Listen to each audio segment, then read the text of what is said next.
Hello, mga kamaster, maraming salamat po sa lahat ng tumatangkilik ng ang daddy ng baby ko. Paki-follow and subscribe mga master para sa mga susunod pang mga kabanata. Ang daddy ng baby ko. Kabanata 681. Anong kinakatakutan mo? Hindi ako nahihiya. Tila walang pakialam si Elliot at gusto niyang makita ito ng lahat. Hinayaan lang siya ni Anastasia na gawin ang gusto niya.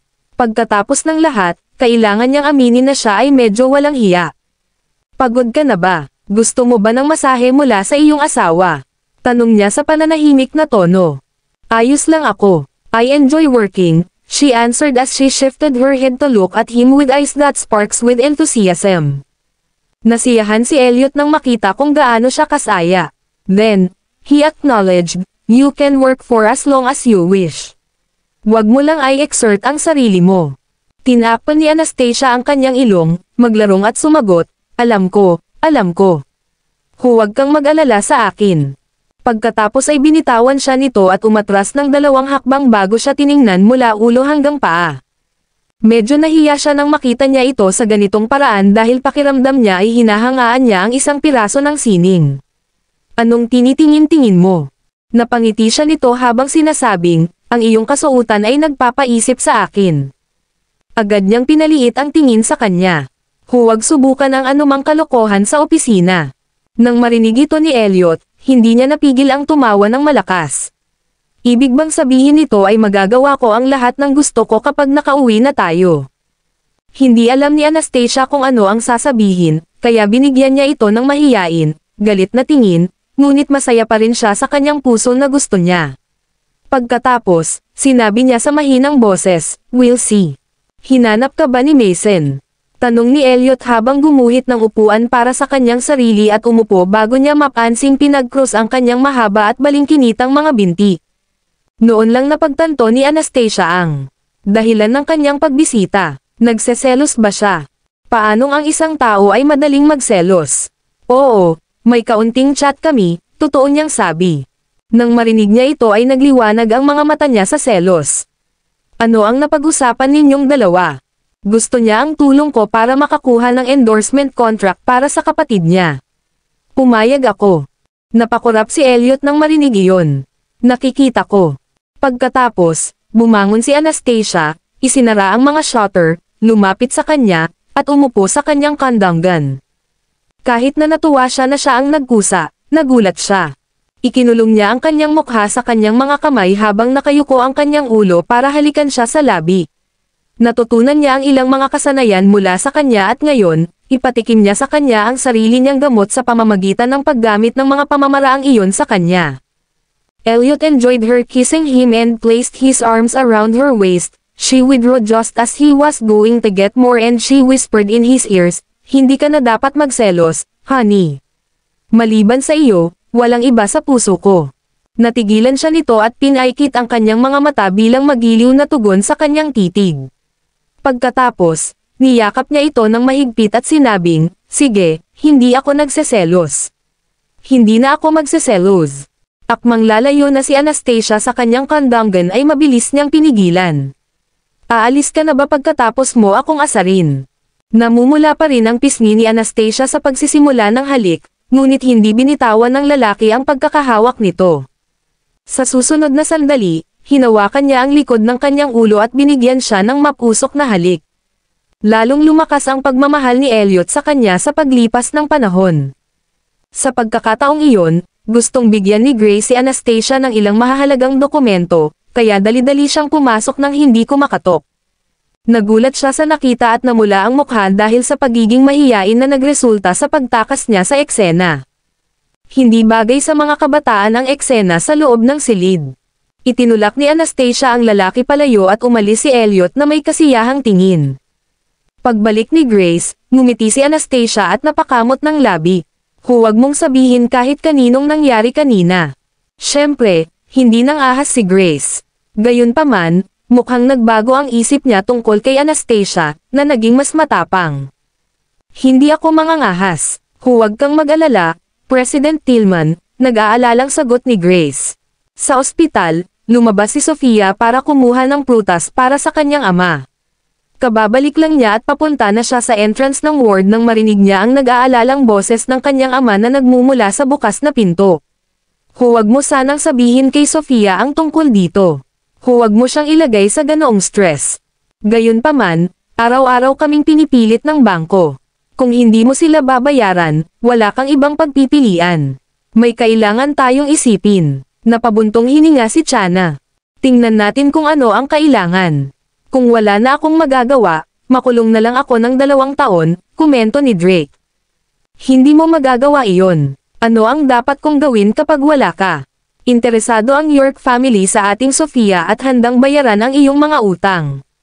Bakit hindi natin hayaan si Sofia? Kabanata 682. Hindi pwede. Noong huling nangyari iyon, tumakas si Sofia sa bansa. Nalungkot si Drake sa ngalan ng kanyang anak. 1 bilyon. Saan tayo kukuha ng pera? Kung ano man iyon, hindi ko hahayaang bumalik ka sa kulungan. Kung gagawin mo, ayoko nang mabuhay. Halos mabitawan ni Sofia ang mga prutas sa kanyang kamay. Ano? 1 bilyon ang utang ni tatay sa bangko. At basta pumayag akong pakasalan si Christopher, tutulungan ng pamilya niya si Dad na mabayaran ang utang niya. Gayunpaman, lubos siyang nagpapasalamat kay Christopher. Matapos niyang tumakas para iwasan ang kanilang kasal sa huling pagkakataon, gusto pa rin siya nito. Ngayong nag-aalok ang kanyang pamilya na tumulong, ano pa ang mahihiling niya? Sa sandaling ito, itinulak niya ang pinto at pinutol ang nag-aaway na mag-asawa. Dad, Mom, narinig ko na ang lahat, kaya huwag na kayong magtalo, gagawin ko. Papakasalan ko si Christopher. Sophie. Bumalik ang tingin ng mag-asawa sa determinadong mukha ng kanilang anak na babae habang sila ay natulala. Basta kaya kong bayaran ang mga utang ni tatay, basta't hindi makulong si tatay, handa akong gawin ang lahat, bulalas ni Sofia na namumula ang mga mata. Siya ay naging unfilial dahil hindi niya alam na ang kanyang pamilya ay nahaharap sa isang malaking krisis. Sofia, walang pagmamadali, sisiguraduhin na sana ni Drake nang maputol ito. Pare, okay lang. Payag akong pakasalan si Christopher. Okay lang ako, giit ni Sofia habang sumangot. Pagkatapos sabihin iyon, inilapag niya ang mga prutas sa mesa bago tumalikod para umalis ng ward. Sa labas, nakita niya ang numero ni Christopher at dinial ito. Isang masungit na boses ng lalaki ang narinig. Hello, sino ito? Ako si Sofia Goodwin. Sofia, ikaw ba talaga ito? Ang pangarap kong babae ay sa wakas ay nagpasya na makipag-ugnayan sa akin. Tuwang-tuwa ang boses sa kabilang dulo. Handa akong pakasalan ka, pero pwede ba? Talagang tinutulungan ko ang aking ama sa kanyang mga utang. Basta pakasalan mo ako, ang tatay mo ay magiging katulad ng sarili kong ama. Tutulungan ko siyang bayaran agad ang utang niya, pangako ni Christopher.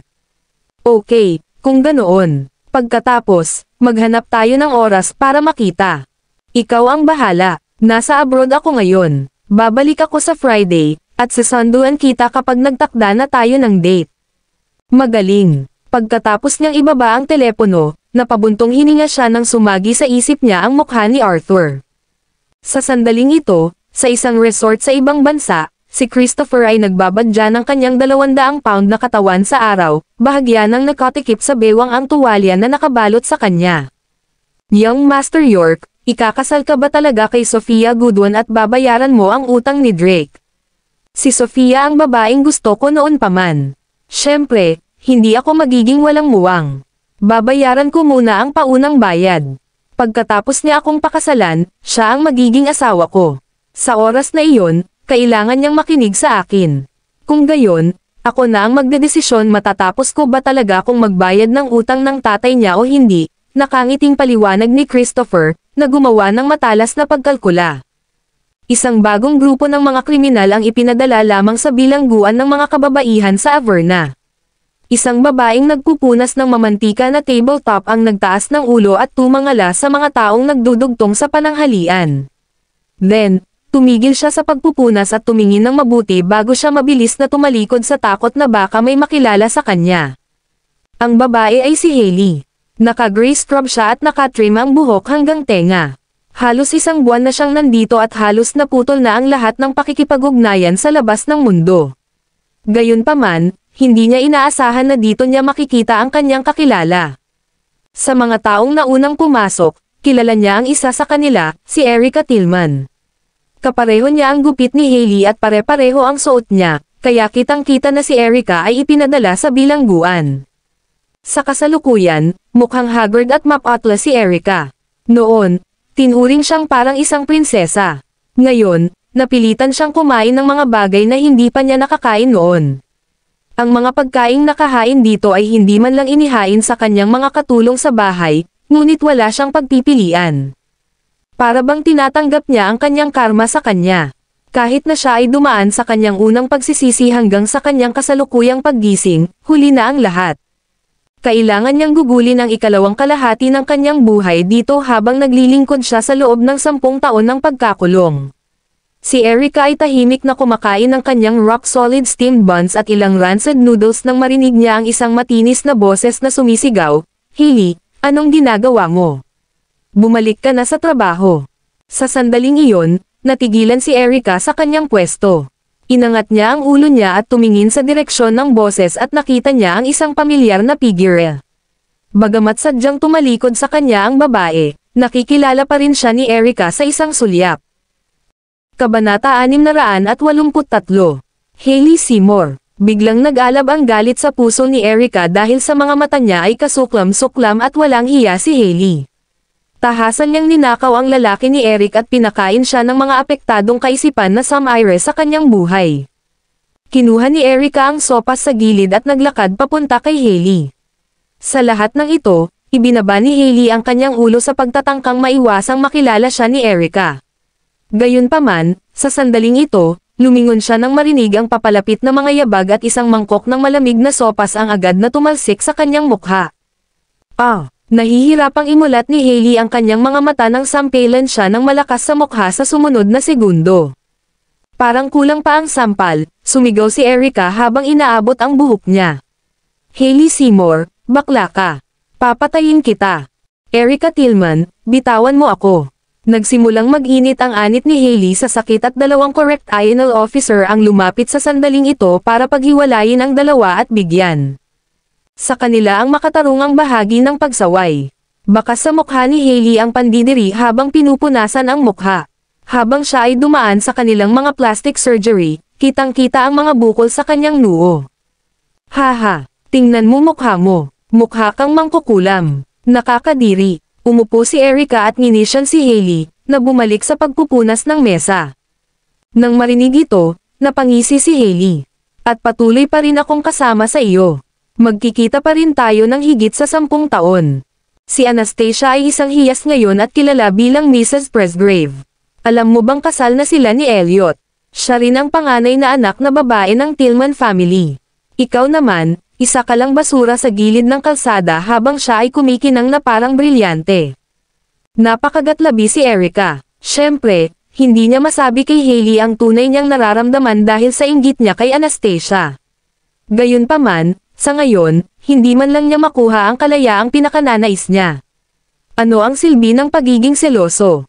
Nasentensyahan din si Alex. "Lahat tayo nasira. Wala sa amin ang mabubuhay ng maayos," patuloy ni Hailey habang nakaupo sa tapat ni Erica para magpahinga. Nagdilim ang mga mata ni Erica sa narinig. Nakulong ang kanyang mga magulang at siya mismo ay nakulong. At the end of the day, pinagsisihan na ba niya ang kanyang kapritseso at mali siya? Napuno siya ng pagsisisi. Kung bibigyan pa sana siya ng isa pang pagkakataon, hindi niya sisirain ang sarili hanggang sa ganito. Makakahanap siya ng karaniwang lalaking mapapangasawa, magkakaroon ng anak, at magiging mabuting asawa. Walang silbi ang pagsisisi, komento ni Hailey na para bang nababasa niya ang nasa isip ni Erica. Pagkatapos, itinaas ni Erica ang kanyang ulo at nagtanong, "Wala pa rin akong ideya kung paano ka itinapon dito." Walang balak si Hailey na itago ito kay Emily. Para sa kanya, ang mga araw na iyon ang pinakamasayang panahon ng kanyang buhay. Alam mo ba, that year, when we were plotting against Anastasia, hindi gigolo ang pumasok sa room. Ito ay si Elliot Presgrave. Matapos ibigay sa kanya ni Elliot ang isang relo, sa kanya ito iniwan sa lupa. Pagkatapos, kinontak ako ng waiter at ibinigay sa akin ang relo na iyon. Malinaw na naalala ni Hailey ang araw nang pumunta si Elliot sa kanyang tindahan upang hanapin siya. Siya ay marangal at naglabas ng isang panlalaking alindog na nagpa-inlove sa kanya sa unang tingin. Nanlaki ang mga mata ni Erica habang sinasabi, at saka, pagkalipas ng 5 taon, napakasama ng negosyo sa aking tindahan kaya kailangan kong ibenta ang relo. Makalipas ang 1 linggo, bumalik si Elliot sa aking tindahan at tinanong kung ako ang babae sa silid ng gabing iyon. Sabi ko nga walang hiyang sagot ni Hailey. Pagkatapos noon, pinagalitan ni Erica, wala kang hiya. Ganyan din sana ang ginawa mo. Sabi ni Elliot na makikipag-ayos siya. Binigyan niya ako ng isang malaking villa, isang sports car, isang black card na walang limitasyon, at ilang mga katulong sa oras na iyon, maganda at masaya ako. Kaya kung bumili ng kahit anong gusto ko. May mga gabi kung saan makakasama ko si Elliot at pumunta sa mga eksibisyon ng alahas. Speaking of this, nilinggan ni Hailey si Erica. Hindi ba't binigyan kita ng ilang regalo na higit sa $250,000? Sa sandaling ito, sa wakas ay alam na ni Erica kung paano naging mayaman si Hailey sa isang gabi.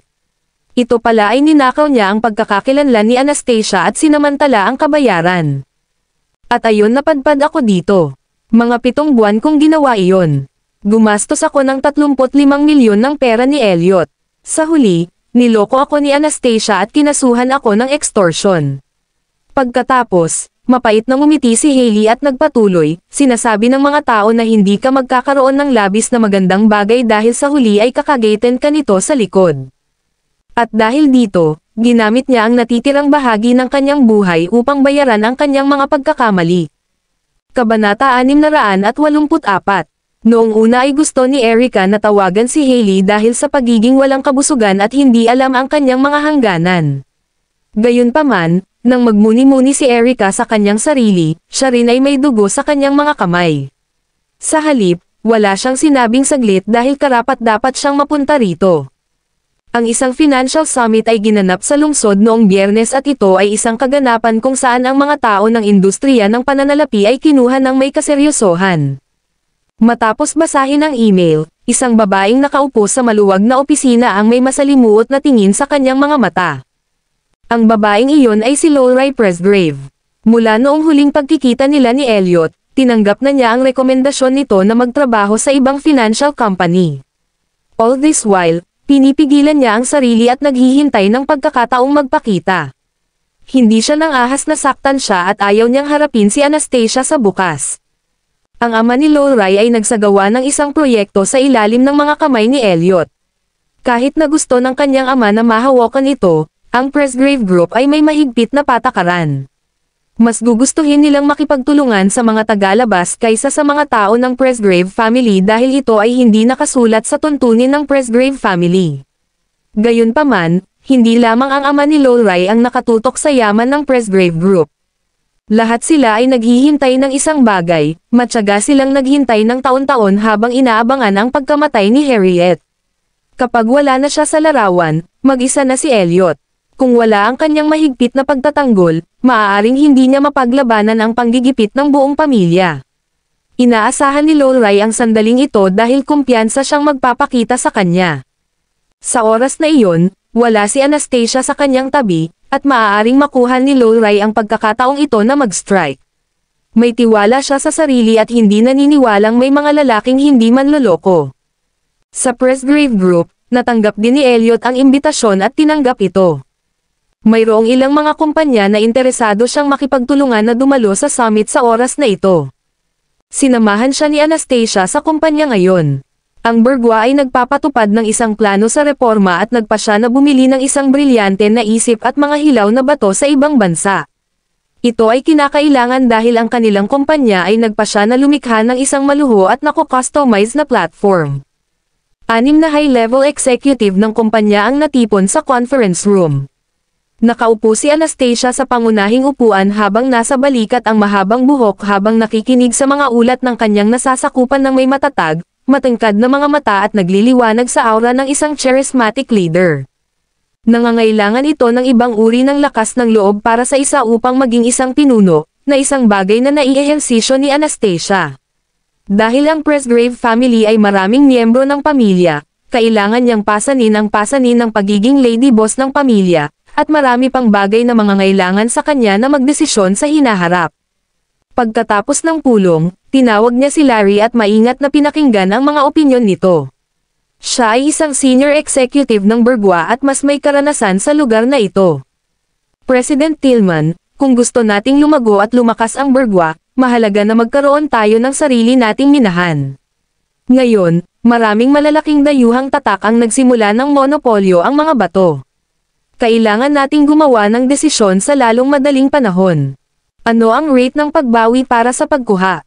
Ayon sa aming kasalukuyang data, ang rate ng pagbawi ay nasa loob ng katanggap-tanggap na saklaw. Gayunpaman, ito ay parang isang sugal. Kakailanganin natin ang swerte maging kakampi natin. Nang marinig ito, tumanggaw si Anastasia. Okay, magpapasya ako sa loob ng 3 araw. Hindi nagtagal pagkaalis ni Larry, may kumatok sa pinto, na sumagot siya, pasok. Ang nasa pintuan ay si Katrina. Siya ay nasa kumpanya upang magbigay ng isang kontrata at dumating lalo na upang pasalamatan si Anastasia. Anastasia, salamat sa pagbibigay mo sa akin ng pagkakataong ito, komento niya habang hindi napigilan ang kanyang pananabik. Dapat mong basahin ang mga tuntunin at kondisyon ng aming kontrata. Umaasa ako na susundin mo ito. Isang pagkakataon lang ang makukuha mo. Pahalagahan ito, sabi ni Anastasia. Nang marinig ito ni Katrina, naramdaman niya ang paninikip ng kanyang puso. Ang tahimik na babala sa likod ng mga salita ni Anastasia ay nagpilit sa kanya dahil ang kanyang personal na buhay ay hindi naging maayos. Alam ko, hindi kita pababayaan. Then, Katrina added, pakialagaan mo ang kapatid ko. Talagang, tumanggaw si Anastasia. Sa pagkakataong ito ay nalipat ang tingin ni Katrina sa kwintas na suot ni Anastasia. Masasabi niya sa unang tingin na ito ay bihira at mahalaga, at nagdulot ito ng inggit sa kanyang puso. Anastasia, ang ganda ng mga brilyante sa leeg mo. Dapat milyon-milyon ang gastos, she said in jealousy. Kinagat ni Anastasia ang labi at ngumiti. Binigay sa akin ng asawa ko. Hindi ko siya tinanong tungkol sa presyo. Sa sandaling ito, sumilay ang dilim sa mga mata ni Katrina. Mabuti kung nagawa niyang makita si Elliot sa darating. Ngayong ine-endorso niya si Burgwa, mas malaki ang tsansa niyang makilala siya. Kabanata 685. Gagawin ko muna. Umalis si Katrina dahil ayaw niyang maistorbo ang babae. Inilabas niya ang kanyang telepono at nagsimulang gumawa ng sunod-sunod na tawag sa telepono. Anong problema? Tanong ng lalaki sa kabilang dulo. Natanggap ko ang pag-endorso ng Burgwa, kaya paano mo ako tutulungang magdiwang, young Master Jacob? Pagmamalaki niyang tanong. Pumili ako ng hotel na ipagdiwang ngayong gabi, sagot ni Jacob. Masayang sagot ni Katrina habang iniisip ang sarili, Presgrave ang apelyido niya, pero si Jacob Presgrave ay isa pang second generation nouveau riche. Kinagabihan, habang nakayakap siya kay Jacob, ibinunyag niya ang mga tanong na tumatakbo sa kanyang isipan. Jacob, sabi mo tinawag mo si Elliot Presgrave na pinsan mo. Bakit siya napakayaman kung ang iyong pamilya ay napakababa ng profile? Tanong niya. Ang ibig mong sabihin ay walang pera ang pamilya natin, di ba? Malamig siyang ngumuso. Siyempre, ang iyong pamilya ay mas mayaman kaysa sa mga karaniwang tao, ngunit hindi mo maihahambing kay Elliot Presgrave. Mabilis niyang bulas. Napabuntong hininga ng inis, sabi ni Jacob, kung hindi pa nabubuhay si Old Madam Presgrave, baka nasa board of directors na tayo ng Presgrave Group. Sinabi ng aking ama na kapag ang matandang babae ay namatay, ang aming pamilya ay magiging mayaman sa madaling panahon. Talaga, nanlaki ang mga mata ni Katrina nang mapagtantong hindi niya kayang pakawalan siya sa ganitong sitwasyon. Kapag namatay ang matandang babae na iyon at si Anastasia Tillman ang punong guro ng kumpanya, ano ba ang alam niya? Ngumisi siya. Hindi pa rin siya kumbinsido. Bakit si Anastasia Tillman, na dating nakatira sa isang sira na inuupahang bahay sa ibang bansa, ay nagsisilbing presidente ng Burgwa at namamahala sa kumpanya? Talagang inaabangan niya ang araw na si Anastasia ay magkakaroon ng malas dahil tiyak na iiwan nito si Katrina na may malaking ginhawa. Bumalik sa ospital, 3 araw ang lumipas sa tila isang kisap mata habang naroon si Sofia kasama ang kanyang mga magulang. May nakalimutan siya dahil sa utang ng kanyang ama, na babalik sa panig ni Arthur Wise. Kaya naman, nakatanggap siya ng tawag mula sa lalaking iyon ng sandaling iyon. "Hello, please extend my leave for 2 more days, Mr. Wise," sa halip ay tanong niya dahil hindi niya maintindihan ang sinasabi ng kabilang partido. "Ano, nasa kritikal na kondisyon ba ang iyong ama?" Matari na tanong niya. "Kailangan pa ng tatay ko ang tulong ko sa ilang bagay dito. Hindi ako makaalis." "Sige, bibigyan pa kita ng 2 araw," magalang na pagsang-ayon ni Arthur. "Salamat." Nang may naisip si Sofia, nakahinga siya ng maluwag habang nagsasalita, "Mr. Wise." Nag-react siya sa mahinang boses. "Oo, ibaba ko muna ang tawag dahil wala naman." Ibinaba ni Sofia ang telepono habang nakahawak pa rin ang mga kamay nito, na parang natigilan. Pinlano niyang sabihin sa kanya na siya ay magiging engaged, ngunit pagkatapos na pag-isipan ito, natanto niya na walang namamagitan sa kanila. Si Christopher ay lumipad pa uwi ng gabing iyon mismo at nagplanong makipagkita sa kanyang mga magulang bukas ng 12 PM upang makipag-usap sa pakikipag-ugnayan. Ang York family ay sabik na tumulong sa pagbabayad ng utang. Si Drake naman ay nasa isang mahirap na kalagayan. Para malaman ang mahirap na panahon na ito, wala siyang ibang kondisyon sa kasal ng kanyang anak. Alam na alam ito ni Sofia, gaano man siya kataksilan, hindi niya kayang tumayo at panoorin ang pag-aresto sa kanyang ama. Kaya naman, ngayong ipinahiwatig ng pamilya York na handa silang magpakasal at tumulong sa pagbabayad ng utang, lubos siyang nagpapasalamat. Sa villa ni Arthur, kababalik lang ni Emily mula sa downtown sa kanyang bagong damit. Hindi na siya makapaghintay na ipakita ito kay Arthur at diretsyong naglakad patungo sa pag-aaral sa 2nd palapag. "Artie, gusto mo ba ang bago kong damit?" sabi niya habang nakatalikod sa harapan niya.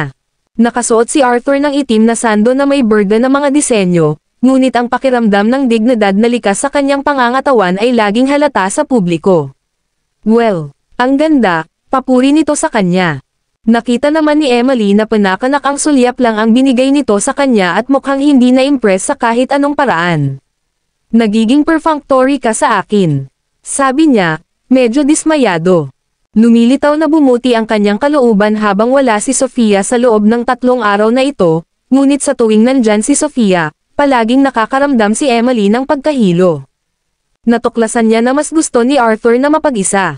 Kapag wala siyang magawa, magbabasa siya ng mga libro sa silid-aralan o trabaho, ngunit hindi niya nakitang nagkusa siyang anyayahan siya. Sa tuwing tatanungin siya nito, lagi niya itong tinatanggihan. Kabanata 686. "Artek, may gumugulo ba sa isip mo? Maaari mo akong kausapin tungkol dito." Umupo si Emily sa tabi niya at niyakap ang braso nito habang nakatingin sa kanya ng mga mata ng do. "Hindi," umiling si Arthur. Pagkatapos, kinagat niya ang kanyang mga labi at nagtanong, "Iniisip mo ba si Sofia?" Nang marinig niya ito, itinaas niya ang kanyang magandang kilay at muling sumagot, "Hindi." Paano niya ito na-miss? Anyway, hindi siya makakatakas hanggat hindi niya naibalik ang heirloom ng kanyang pamilya. Noong 9:30 PM, sinamahan ni Anastasia ang kanyang anak sa silid at tinulungan itong maligo bago magpalat ng kanyang magandang karton na pijama. Sinuklay sa tagiliran ang basang buhok ni Jared, kitang-kita ang gwapo at maselang munting mukha, para siyang batang prinsipe. "Jared, malapit na ang birthday mo. Isipin mo kung ano ang gusto mong regalo," sabi niya. "Bibigyan mo ba ako ng kahit anong gusto ko?" Palihim na tanong ng maliit na lalaki. "Oo, gusto ko." Siyempre, gagawin niya ang lahat para sa kanya. Tapos, ngumiti si Jared at nag-request, "Okay, then. Sasabihin ko sa iyo kung ano ang gusto ko sa aking kaarawan. Gusto ko ng magkapatid na regalo sa kaarawan ko." Nang marinig ito ni Anastasia, tumahimik siya ng ilang segundo bago humagalpak ng tawa. "Hindi ko maibibigay sa iyo iyon sa iyong kaarawan. Hindi naman ako nagmamadali, Mommy. Maaari mo silang ibigay sa akin para sa aking kaarawan sa susunod na taon."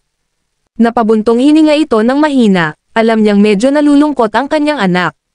Marahan niyang hinaplos ang maliit na ulo nito at sinabing, "Pumili ka ng isa pang regalo. Hayaan mo muna si Mommy na pag-isipan ang tungkol dito." Ang maliit na lalaki ay agad na humingi ng isa pang set ng Legos, at hinayla siya nito sa isang yakap at hinalikan ang kanyang ulo. Okay, kukunin ko yan para sayo. Matapos itulak si Jared sa kama, bumalik si Anastasia sa kanyang silid, kinuha ang isang briefcase mula sa sopa, at tiningnan ang mga dokumento. May social gathering si Elliot ngayong gabi, kaya kailangan niyang hintayin ang pagbabalik nito.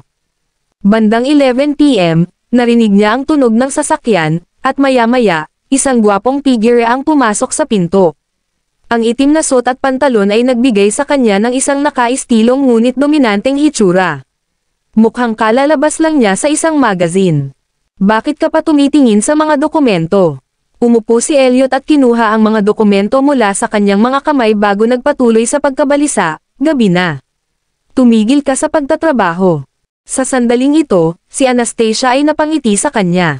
Amoy alak ka, magkano ang nainom mo? Hindi ako nakainom ng marami. Maliligaw ako. Ayaw niyang maalis ang amoy sa kanya. Bagamat hindi siya gaanong umiinom, amoy alak ang silid at sumipsip ito sa kanyang damit. Nakahiga sa kama, biglang naisip ni Anastasia ang birthday wish ng anak kanina. Dahil sa sakit na naranasan niya sa panganganak, na-pressure siya. Kung magkakaroon man siya ng isa pang anak, hindi maiiwasang muli niyang maranasan ang kanyang dinanas. Gayunpaman, ang mga kamag-anak ng Presgrave ay humihinto. Kaya naman, nabibigatan pa rin siya sa tungkuling ipagpatuloy ang kanilang bloodline. Bago pa niya ito maisip, nakita niya si Elliot na naglalakad palabas na may dalang bath towel. Ang kanyang sculpted at maskuladong katawan ay nagniningning sa ilalim ng liwanag, na pinupuno siya ng habang nakahiga siya sa kama at hinawakan siya sa kanyang mga bisig. Hindi napigilan ni Anastasia na sabihin sa kanya ang tungkol sa nais ng kanyang anak. Nasa iyo ang desisyon. Hindi kita pipilitin. Lumapit siya para halikan siya sa ulo. Okay lang ako kay Jared lang. Pagkatapos, itinaas ni Anastasia ang kanyang ulo at nagtanong, naisip mo na bang magkaroon ng isa pang anak? Napag-isipan ko na. Gusto ko ng anak para maging kasing ganda mo siya. Elliot curled his lips into a smile. Paanong hindi niya gusto ang isa pang anak? Gayunpaman, natakot siya na muli nitong pagdaanan ang sakit ng panganganak at hindi niya kinaya. Siya ay mausisa pati na rin, kung siya ay magkakaroon ng anak na babae, ang bata ay magiging katulad ni Anastasia o Elliot. Pagkatapos, maramdaman niya ang kanyang mga kamay at tumingin sa kanya, Honey, bakit hindi mo sinabi sa akin? Agad na sumagot si Anastasia. Hindi mo ba sinusubaybayan ang mga araw? How dare you ask me to tell you? Siyempre, hindi ko gagawin. Sa isang kisap mata, hinayla siya nito sa kanyang mga bisig ng may lakas. Ikaw na maliit na demonyo, sinusubukan mong patayin ang iyong asawa. Ito ay sapat na dahilan para parusahan siya nito, ngunit hindi nagtagal, medyo na si Elliot. Nakalimutan kong bilhin sila. Tatawagan ko si Ray. Kabanata 687. Akmang tatayo na si Elliot, inabot ni Anastasia ang kanyang leeg. Kung gayon, hindi natin kailangang gamitin ito. Naintindihan naman niya agad ang ibig niyang sabihin at nagulat siya. Pagkatapos, hinalikan niya ito ng marahan at nagtanong sa paus na boses. Sweetheart, sigurado ka ba? Ako. Nangako siya kay Jared, kaya nagpa siya siyang subukan at tingnan kung matutupad niya ang hiling nitong bigyan siya ng kapatid sa kaarawan nito sa susunod na taon. Pagsapit ng madaling araw, biglang nagkaroon ng gana si Arthur na bisitahin ang ama ni Sofia pagkagising. Kung tutusin, wala na siyang magandang gawin. Sa pagpapasya na gusto niya itong maging isang sorpresa, hindi niya ito ipinaalam sa kanya. Gumamit siya ng ibang paraan para makakuha ng impormasyon tungkol sa kinaroroonan ni Drake. Pagkatapos ng lahat, ang kumpanya ng Goodwins ay nasa kanyang mga kamay. Para maiwasan si Emily, umalis si Arthur ng mga 10 AM para diretsyong magmaneho papunta sa ospital dahil binilhan siya ng regalo ng bodyguard niya ng maaga, kaya diretsyo siyang nagmaneho papunta sa ospital. Sa ospital, nasa entrance lang si Drake at ang iba pa niyang pamilya habang papunta sa driver niya para dalhin sila sa isang restaurant para mananghalian. Dahil hindi makalakad si Drake, itinulak siya palabas ng wheelchair. Sa sandaling ito, isang pickup truck ang dumaan papunta sa kanila at ang lalaking lumabas ay si Christopher na darating para sunduin si Sofia. Sa 5 talampakan 7 pulgada, Tumimbang siya ng halos 200 pounds sa sportswear at ang kanyang katawan ay mukhang mas mabilog kaysa dati. Halos magkadikit na ang kanyang baba at leeg, ngunit hindi ito naging hadlang para magustuhan niya ang mga magagandang babae. Magkaklase sila ni Sofia mula junior high hanggang universidad. Siya ay palaging ang babae na ito mula noong siya ay bata pa dahil siya ay maganda. Kaya naman, palaging pinangarap ni Christopher na makuha siya. Para naman sa mga magulang ni Sofia, umaasa sila na habang buhay siyang alagaan. Bagamat medyo mataba siya, galing siya sa isang mayamang, kaya't ang kanilang anak na babae ay maaaring mabuhay ng masaganang buhay sa hinaharap. Dad, Mom, ihatid ka muna ni Uncle G sa restaurant. Magkikita na lang tayo doon, sabi ni Sofia. Sige, alis na tayo. Pagkatapos, sinundan niya si Christopher sa kanyang kotse kung saan agad itong kumilos bilang isang maginoo.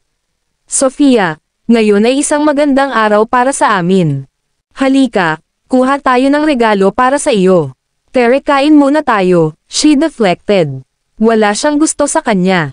Malapit na kitang maging asawa, at tama lang nabigyan kita ng regalo. Pagkatapos, hinatid siya nito diretso sa tindahan ng mga alahas. Bagamat paulit-ulit nitong tinanggihan ang alok, sinubukan pa rin nitong pilitin ang isang singsing na diamante sa kanyang daliri.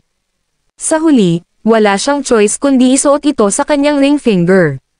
Napangiti siya ng husto kaya nakadisplay ang kanyang triplet chin. Sofia, ang ganda-ganda mo ngayon. Alam mo ba kung ilang lalaki ang sumunod sa iyo noong high school? Now, I can finally call you mine, pagmamayabang niya. Napagdesisyonan na niyang temperaturelan ang media para iulat ang kanilang kasal. Sa ganoong paraan, mas magiging kahanga-hanga siya. Ang pinakamagandang babae sa paaralan ay ngayon ang kanyang asawa, na ginawa itong lubhang kahanga-hanga. Gayunpaman, walang intensyon si Sofia na maging asawa ng kanyang trepeo. Tiningnan niya ang oras at sinabing, oras na para pumunta tayo sa restaurant. Pagkatapos, sa wakas ay hinatid sila ni Christopher papunta sa restaurant. Sa koridor ng ospital, isang lalaking grupo ng mga batang nurse ang natigilan nang makita ang isang naka-white shirt, na naging focus ng lahat ng kababaihan. Para siyang bida sa isang nobela habang ang dalawang bodyguard ay pinapakitang malamig at pag-alit na may dominanteng aura. Tumayo si Arthur sa pintuan ng ward. Huminto siya sa labas ng ilang segundo bago niya inabot para itulak ang pinto, umaasang makikita ang gulat na mukha ni Sofia. Gayunpaman, walang laman ang ward. Nang dumaan ang isang nurse, magalang niyang tinanong ang nurse sa isang kaakit-akit na boses, "Excuse me, nakalabas na ba ang pasyente dito?" Nagkataon lang na nurse ang namamahala sa ward. "Mr. Goodwin is not discharged yet," nagmamadali niyang sagot. "Lumabas lang siya para mag-lunch. Kung hindi ako nagkakamali, engaged na ang anak niya ngayon." Sa tunog nito, biglang lumiit ang maitim niyang mga pupil. Engaged. Kabanata 688. Oo, tama iyan. Ayon sa narinig ko, magkikita sila ng pamilya ng nobyo at pag-uusapan ang engagement. Sir, related po ba kayo sa kanya? Hindi. Nanatiling kalmado ang lalaki at mabilis na ngumiti, ngunit sa sandaling lumayo siya, ang kanyang mukha ay tila madilim. Paanong hindi niya sasabihin sa kanya na ikakasal na siya? Nilabas ni Arthur ang phone niya at tinawagan agad ang number ni Sofia. Si Sofia ay nasa sasakyan na minamaneho ni Christopher. Nang marinig niyang tumunog ang phone niya, kinuha niya ito at tinignan. Nang makita niya kung sino ang tumatawag ay agad niyang pinatay ang tawag. "Bakit hindi ka sumagot?" tanong ni Christopher dahil sa curiosity. "Walang importante." Sa lobby ng ospital, hindi makapaniwala ang lalaki na kakabit lang nito sa kanya. Nang maisip niya iyon ay lalo niyang hinigpitan ang hawak sa telepono. Alamin kung saan ang anak ni Drake, engagement is, utos ni Arthur sa kanyang bodyguard sa likod niya. Nakipag-ugnayan ang bodyguard sa executive sa Goodwin Corporation, na nakipag-ugnayan sa kanya sa driver ni Drake. Ibinigay sa kanila ng driver ang address at room number ng restaurant. Pumasok si Arthur sa kotse at mahinahong sinabi, "Drive to the restaurant." Dahan-daang pumarada ang sasakyan ni Christopher sa parking lot ng restaurant sa mga oras na ito. Pagkababa ni Sofia ng sasakyan ay bigla niya itong niyakap. Nagulat ito kay Sofia, kaya umiwas siya at sinabihan siya, "Huwag mong gawin ito." Ayokong may makakita sa atin. Anong problema? Pagkatapos nitong kainan, ikaw pa rin ang magiging asawa ko. Gusto niyang lumipat kay Sofia ngayon. Kahit na ikakasal na sila sa hinaharap, nilabanan pa rin niya ito ng husto. Mabuti. At least, magkahawak kamay tayo. Hindi pinansin ni Christopher ang pagtanggi niya at pinilit niyang hawakan ang kamay niya. No choice si Sofia kundi sundan siya sa loob ng restaurant habang hawak ang kamay niya. Sa restaurant, nakikipag-chat si Drake at ang kanyang asawa sa mag-asawang York. Dahil pareho silang mga negosyante, ito ay isang bagay na pareho sila. Ang kanilang pag-uusap ay nangyayari sa nangyari ng Goodone Corporation nang ang isang pag-alit na pagkuha ay naiwan si Drake na walang sino mang makalapit kapag nangyari ito. Ang kanyang negosyo ay umunlad hanggang sa nagkaroon ng hindi matagumpay na pagkuha, na nagresulta sa pagkakautang niya ng malaking halaga ng pera sa bangko. Ang lahat ng ito ay nangyari bilang resulta ng pagkawala ng kanyang anak na babae sa pamana na pag-aari ng isang binata. Anyway, past is the past. Abangan niyo po kami since malapit na tayong maging in-laws, Drake added. Oo naman, total baliw na baliw ang anak natin kay Sofia. Pumasok si Christopher habang hawak ang kamay ni Sofia habang nag-uusap sila. Matapos makaupo, nagsimulang umorder ng pagkain ang dalawang pamilya. Samantala, pinagmamasdan ni Emma ang kanyang anak na babae na nakaupo sa tabi ng isang matambok na si Christopher. Nakaramdam siya ng kilabot para kay Sofia dahil hindi siya nasisiyahan sa engagement na ito. Sofia, aalagaan kita ng mabuti sa hinaharap. Kapag ikinasal ka na kay Christopher, mangyaring magmadali at mapalay ng aming pamilya ng isang apo. Talagang gusto kong magkaroon ng apo sa lalong madaling panahon. Napaisip si Margaret sa sarili habang nakatingin sa magandang mukha ni Sofia. Siguradong magiging kahanga-hanga ang genes ng mga magiging apo ko. Bakit hindi natin laktawan ang at dumiretso sa pagpaplano ng kasal? Sa puntong ito, napag-uusapan natin ang dot at kung ano ang dapat gawin dito. Kami ay mapagbigay, nagpasya kaming magbigay ng $2 milyong. Nakapagdesisyon na si Edmund York kung ano ang kanyang gagawin. Wala kaming hinihingi sa dot. Okay lang ang lahat basta masaya si Sofia. Tumango si Drake. May naisip agad si Edmund. Oh, Drake. Paano kung tulungan ka naming bayaran ang halaga ng iyong utang para mapadali ang mga bagay at pagkatapos ay kung ano ang gagawin sa iba pa? Nagkatinginan si Drake at ang kanyang asawa sa katahimikan. Dahil sa kung paano ang mga bagay, wala silang ibang pagpipilian dahil wala na silang anumang pagmamataas na natitira upang makakuha ng higit pa. Ngunit umaasa rin kami na maaari kang magbigay ng isang bagay bilang iyong regalo sa kasal, biglang sabi ni Margaret. Nang marinig ito ni Emma, mabilis niyang idinagdag, ihahanda din namin ang aming regalo sa kasal. Kung ganoon, diretso na lang tayo. Drake, interesado kami sa lupain mo.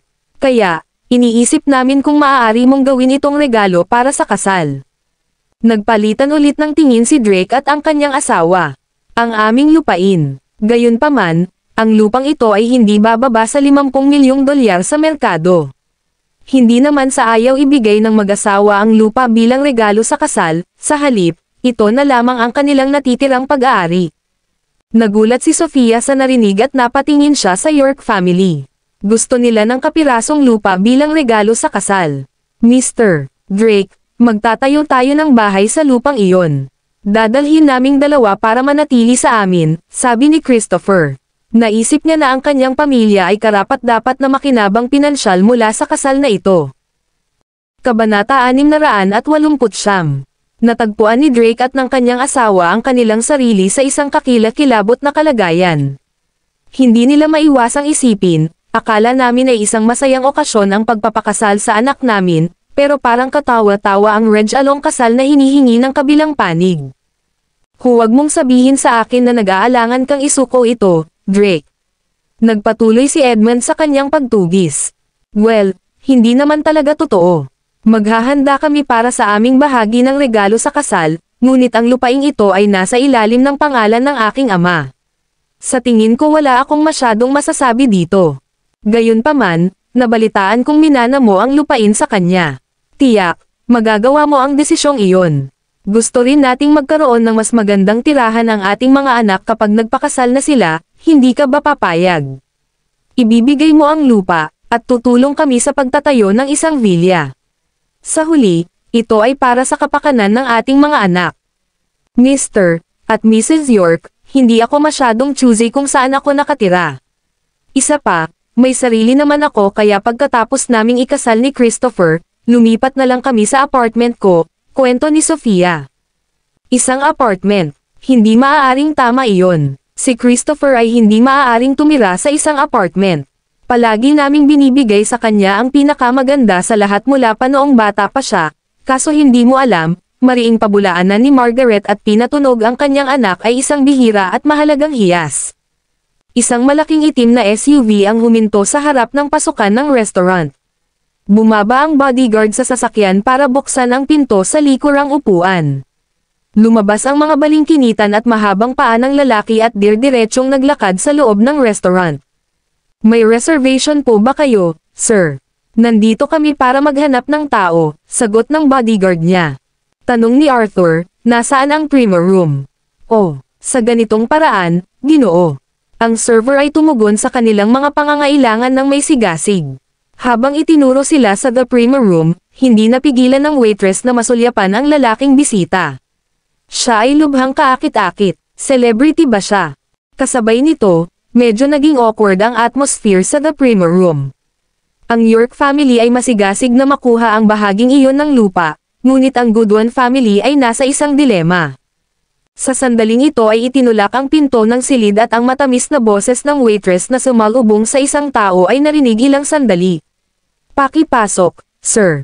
Napalingon ang dalawang pamilya at gulat na napatingin sa pinto habang may isang marangal na lalaki ang pumasok sa silid. Laking gulat ni Sofia nang makita niya ang lalaki kaya napatalon siya sa kanyang kinauupuan. Mr. Wise, bakit ka nandito? Tanong niya, nakatingin sa lalaki na may pagtataka.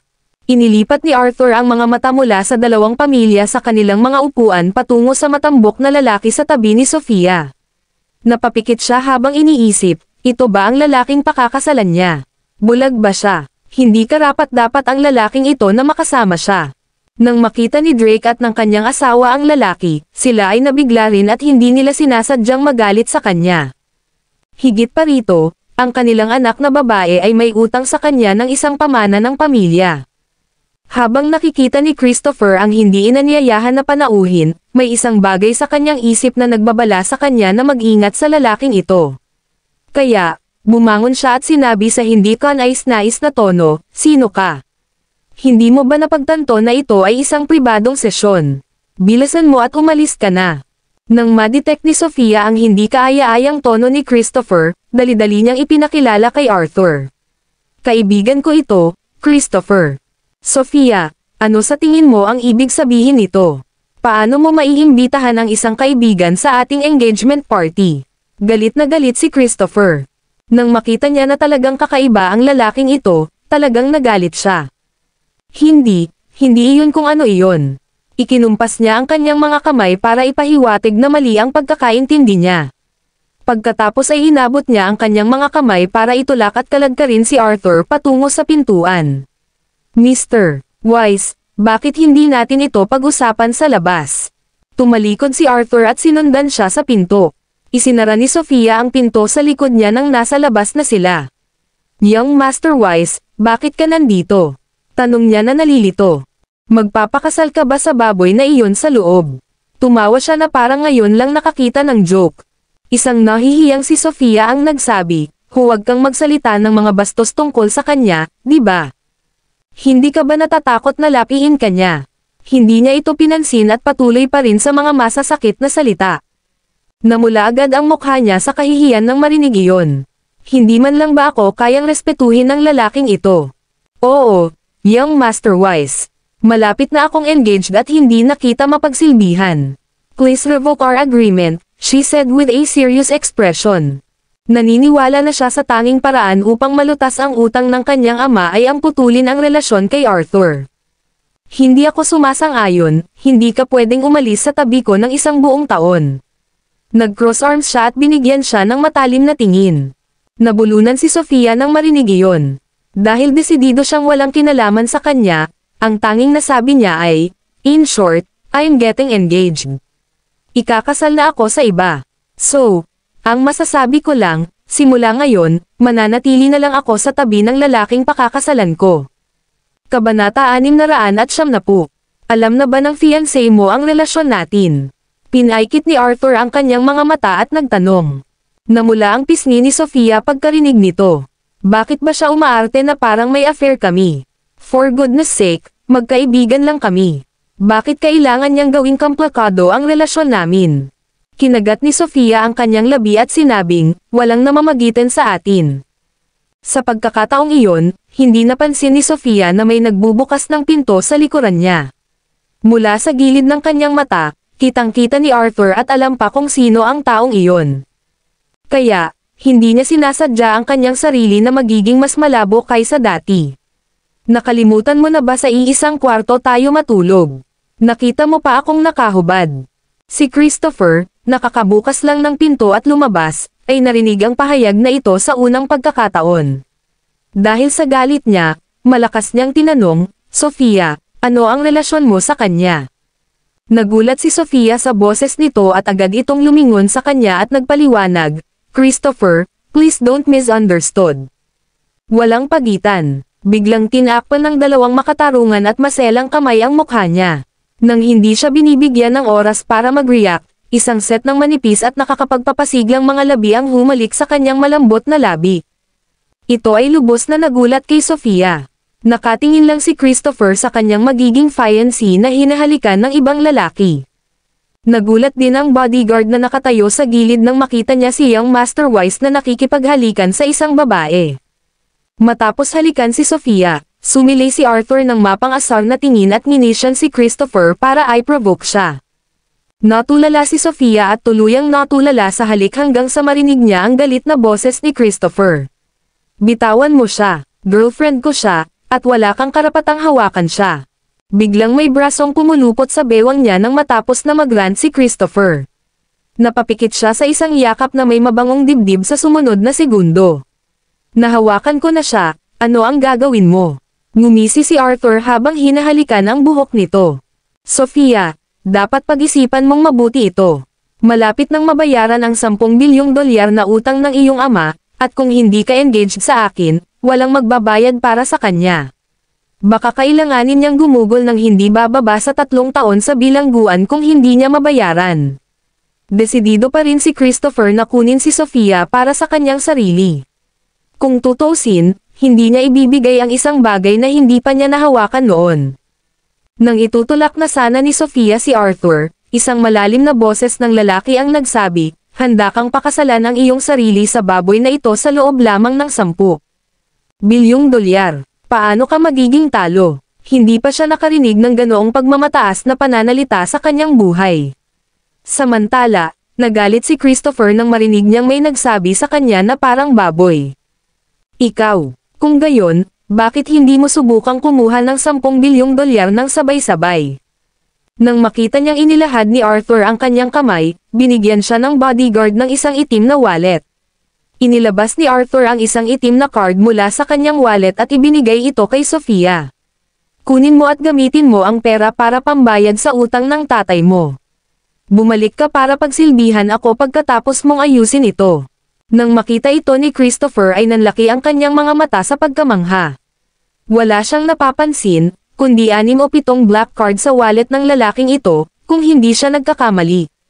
Sa kanyang kasalukuyang net worth, kahit siya mismo ay hindi karapat-dapat na mag-upgrade sa isang itim na card. Laking gulat ni Sofia nang tingnan niya ang itim na card at itinaas ang ulo. Alam niyang hindi niya matatanggap ang ganoong bagay mula sa kanya. Kaya, mabilis siyang umiling at sinabing, I'm sorry, Mr. Wise. Hindi ko makuha ang card mo. Huwag na lang natin siyang pansinin, Sofia. Sigurado akong may balak siyang gumawa ng masama. Tara na sa loob. Lumapit si Christopher sa kanya at sinubukang hilahin siya palayo. Arthur, pero dumating agad ang bodyguard ni Arthur at pinigilan si Christopher na makalapit. Kumalas si Sofia sa pagkakahawak ni Arthur sa bewang niya. Pagkatapos ay sinabi niya sa kanya, pakiusap, bitawan mo ako. Salamat. Nang marinig niya iyon ay medyo nadismaya siya. Ang babaeng ito ay handang magpakasal sa iba kaysa tanggapin ang tulong niya.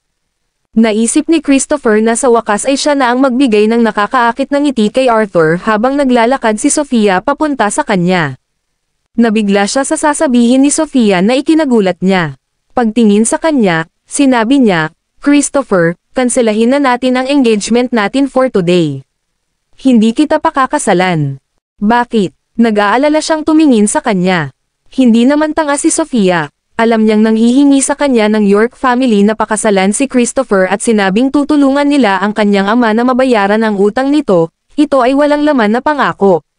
Dahil sa kasakiman, humingi pa sila ng kapirasong lupa ng kanyang mga magulang bilang regalo sa kasal para sa kanya. Talagang pinag-isipan niya ito habang nasa loob siya ng silid at iniisip kung maaari niyang ipagbili ang kanyang mga magulang ng lahat ng pag-aari nila para mabayaran ang utang. Handa rin siyang manatili sa kanyang mga magulang sa isang paupahang bahay at samahan sila. Bukod dito, maaari rin niyang sabihin na ang kanyang mga magulang ay nahihirapan sa pagpapasya kung ano ang gagawin tungkol sa piraso ng lupa. Alam niya na ginagamit ng York family ang pagbabayad ng utang bilang dahilan para ipilit ang kanyang mga magulang. Maraming salamat mga kamaster sa walang sawang pagsusubaybay, isang like, share, and subscribe naman dyan mga kamaster. Abangan ang susunod pang mga kabanata.